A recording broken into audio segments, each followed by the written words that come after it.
আপনি যদি কোনোদিন ভবিষ্যতে ইন্টারভিউ দিতে যান ইউএস এমবাসিতে, তাহলে আসলে কিভাবে সেই ইন্টারভিউটা হবে, সে বিষয়টা সম্পর্কে একটু ধারণা নিয়ে নিন। এই ভিডিওতে আমি শেয়ার করতে যাচ্ছি আমার এক্সপেরিয়েন্স আসলে কিভাবে এই জিনিসটা আমার সাথে হইছে এবং আমি পুরো জিনিসটা এক্সপ্লেইন করব। আমার এক্সপেরিয়েন্সটা ছিল আসলে খুব স্মরণীয় একটা এক্সপেরিয়েন্স। তো চলুন শেয়ার করি এই বিষয়টা। প্রথমত আমি আমার ইন্টারভিউ ডেটের যে তারিখটা ছিল ১১ ফেব্রুয়ারি ২০২৫ সাল এবং ঠিক ৩ টার সময় আমার অ্যাপয়েন্টমেন্ট ডেটটা থাকে এবং আমি সেখানে পৌঁছাই ১টা ৪৫ এর সময়। আমি তখন সিকিউরিটি গার্ডকে জিজ্ঞেস করি যে, "আমার টাইম হলো ৩ টার সময়। আমি কি এখন লাইনে দাঁড়াবো নাকি আরেকটু পরে দাঁড়াবো?" তখন তিনি আমাকে বলেন, "আপনি এখন লাইনে দাঁড়াতে পারেন।" তো আমি গিয়ে দাঁড়াই। দাঁড়ানোর পর আমি দেখি আমার মাথার উপর ২ টা সিসিটিভি এবং অপর পাশে আরো ২ টা। তো আমি এটা দেখে মনে হয়েছিল ইউটিউবে ভিডিও দেখছিলাম যে এইগুলা দিয়ে তারা পর্যবেক্ষণ করে আপনার চালচলন, আপনার স্বভাব, আপনি কিভাবে হাঁটাচলা করতেছেন, আপনার মুভমেন্টটা আসলে কি? তো তারপরে আমি সামনের দিকে এগোই। এগোনোর পর দেখি একটা কাউন্টার। তো ওইখানে আমার পাসপোর্ট নেওয়া হয় এবং একটা সিল দেওয়া হয় পিছনে পাসপোর্টের। তারপরে আমাকে বলা হয়, "আপনি ভবনের দিকে এগোন। এগিয়ে ওইখানে পাসপোর্ট জমা দিয়ে ভিতরে ঢুকে যাবেন।" তারপরে আমি এগোই। এগোনোর পর আমাকে চেকিং করা হয় যে আপনার পাসপোর্টের সাথে আপনার ফেস মিল আছে কিনা, পাসপোর্টের পেছনে আপনার সেভিস আইডি লাগানো আছে কিনা। তারপরে আমাকে ভিতরে যেতে বলা হয় এবং আমি যাই। যাওয়ার পর আমাকে বলা হয়, "আপনার স্যুট খুলতে হবে।" তো আমি আমার স্যুটটা খুলি, ভিতরে শার্ট ছিল। তো আমি সেখানে ব্লেজারটা খুলে রাখি। রাখার পর আমাকে জিজ্ঞেস করা হয়, "আপনার সাথে কি কোনো মেটাল টাইপের জিনিস অথবা কোনো ফোন এরকম টাইপের জিনিস আছে কিনা?" আমি বলি, "না, আমার কাছে কোনো কিছু নাই। আমি শুধুমাত্র আমার ডকুমেন্টস নিয়ে এখানে আসছি।" তখন আমি আসলে বাইরে আমার ফোন, মেটাল টাইপের যতগুলা জিনিস আছে সবগুলো আমি বাইরে রেখে আসি। তখন তারা আমাকে বলে, "ইউ ক্যান গো।" আমি যাই, যাওয়ার পর গিয়ে সিটে বসি। বসার পর অনেকজন মানুষ ছিল এখানে। তারপর একে বলতেছিল এসে যে ২টা ১৫ তে কার ইন্টারভিউ অ্যাপয়েন্টমেন্ট আছে তারা আসুন। ২টা ৩০ এ কার ইন্টারভিউ তারা আসুন। তো একে ধাপে ১৫ মিনিট ১৫ মিনিট করে যাদের ইন্টারভিউ তারা ধাপে যাচ্ছিল এবং গিয়ে লাইনে দাঁড়াচ্ছিল ফিঙ্গার দেওয়ার জন্য।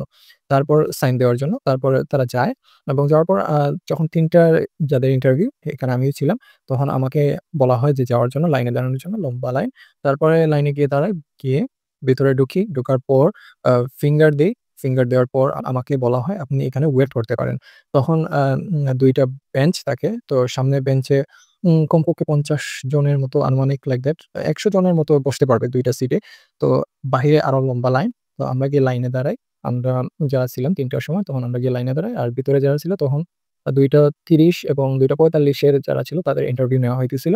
তো তখন আস্তে একজন করে উঠতেছে, একেক কাউন্টারে একেকজন চলে যাইতেছে। তো যাওয়ার পর একেকজনকে একেক টাইপের প্রশ্ন করা হয়েছে। একেক কাউন্টারে ২-৩ জন করে দাঁড়াচ্ছে। তো আমাকে দেওয়া হয়, আমি আসলে কাউন্টার নাম্বারটা ভুলে গেছি।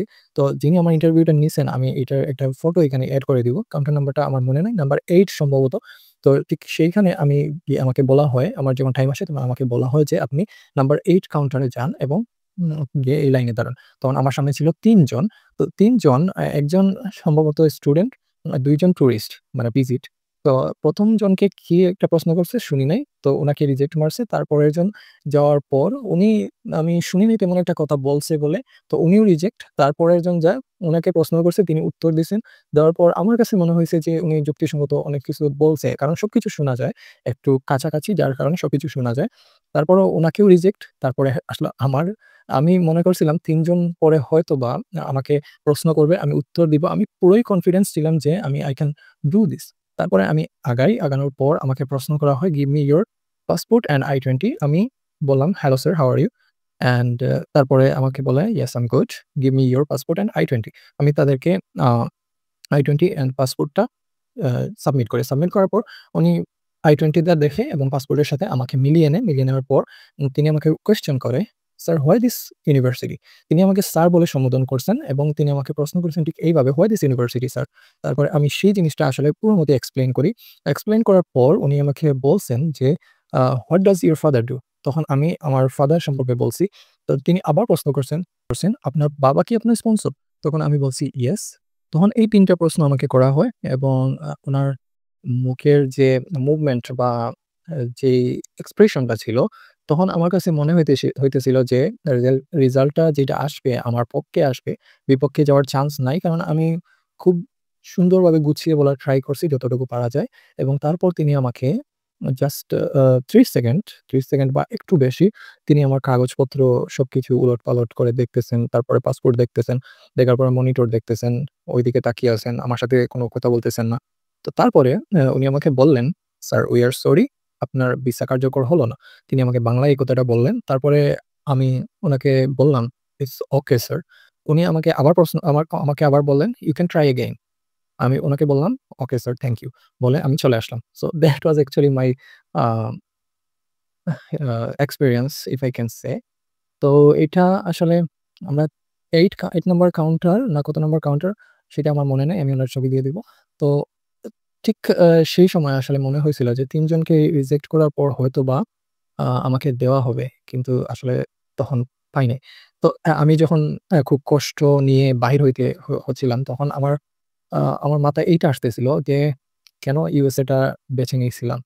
তারপর যখন বাহির হই, হওয়ার পর একজন দাঁড়িয়ে আছেন। উনি আসলে ভবন থেকে বাহিরে দাঁড়িয়ে আছেন। তো তিনি গেট পাস করেন নাই। তো তিনি দাঁড়িয়ে আছেন। আমি উনাকে জিজ্ঞেস করলাম যে, "ভাই চলেন।" তো উনি বলল যে, "গিয়ে আর কি করব? আমার ৩ বার ইন্টারভিউ দিলাম। আমার এ হইল না।" তো তখন আমি উনাকে জিজ্ঞেস করলাম যে, "আপনাকে কি প্রশ্ন করছে? আর আপনি কিসের জন্য যেতে চাইছিলেন?" তো উনি বলল যে, "আমি মাস্টার্স এর জন্য যেতে চাইছিলাম। আমি এই ৩ বার উঠছি কিন্তু আমাকে ভিসাটা দিলই না। আমাকে যতটা প্রশ্ন করছে আমি সবগুলার আনসার দিলাম। কিন্তু আমাকে তারা আ কোনো উত্তর দিল না। তারা শুধুই আমাকে রিজেক্ট করে দিল। সো দ্যাট ওয়াজ অ্যাকচুয়ালি শুধু আমার যে ব্যর্থতার এটা কাহিনী এটা না। ঐদিন প্রায় আমার দেখা মতে প্রায় ২০০-২৫০ র মতো আমরা একসাথে সেখানে উঠছিলাম। মানে এমবাসি ফেস করছিলাম। তো তখন প্রায় ফ্যামিলি ভিসা বেশিরভাগ দিতেছিল। আর আরেকটা কথা ভুলে গেছি। ট্রাম্প ২০২৫ সালের ২০ জানুয়ারি সে ক্ষমতা গ্রহণ করে। তারপর সবকিছু উলটপালট করে দেয়। So that was a reason হতে পারে। সো আমি মনে করি সে এসে যে কোটাটা ছিল সেটা আসলে মানুষকে দিতে চাচ্ছিল না। শুধুমাত্র ফ্যামিলি ভিসা যারা তাদেরকেই দিচ্ছিল ভিসা আমার দেখা মতে আমি যতটুকু জানি। আর আপনারা যারা আ ১১ ফেব্রুয়ারি ইন্টারভিউ দিছেন, যদি কেউ ভাগ্যক্রমে আমার এই ভিডিওটা দেখে থাকেন তাহলে আপনার এক্সপেরিয়েন্সটা আমার কমেন্টে শেয়ার করতে পারেন। So thank you so much and I hope you will learn lots of things from this video. Thank you.